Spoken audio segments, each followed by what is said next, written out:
What do you think about the regime in Eritrea and what they do for democracy? It's part of their psyche. They talk about tolerance, they talk about freedoms, they talk about independence, they talk about sovereignty, they talk about security, interests, and values.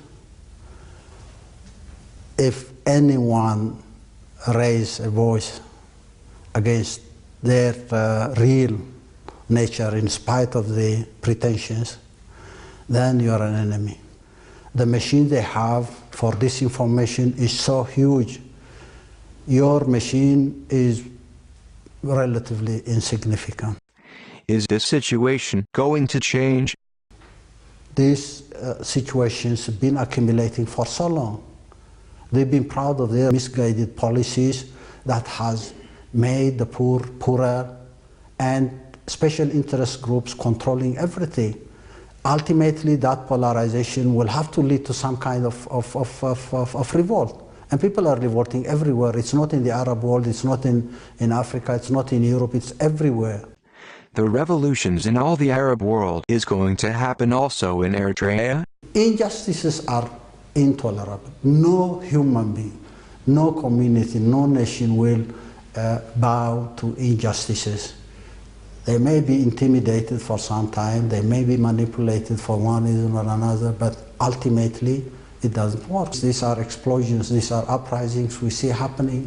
Where they go is to wait and see. The trend is very obvious, and we need to evaluate any situation taking stock of the basics. What are the basics? Are people happy? Is this change going to satisfy the population that are in the uprising? Is the cumulative result going to change the region or even a continent? And how does that link or connect to situations in Europe, the United States, Asia? And how possibly can the people of this region work towards changing the reality that they've been in? And in the absence of organized political groups, in the absence of organizations that can lead, in the absence of a clearly defined program for all these things, it's a spontaneous explosion. Spontaneous explosions have their cause. It's obvious that they are caused by the injustices that we've witnessed the last 2-3 decades. But is there a clearly defined program? Are people organized to achieve certain goals in a planned manner? In that case, that's where you need to have time.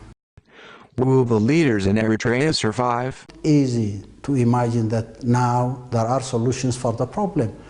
Accumulating problems and suffering of people, ultimately that accumulates to become a time bomb. Now people are trying to manage or avoid even this time bomb exploding.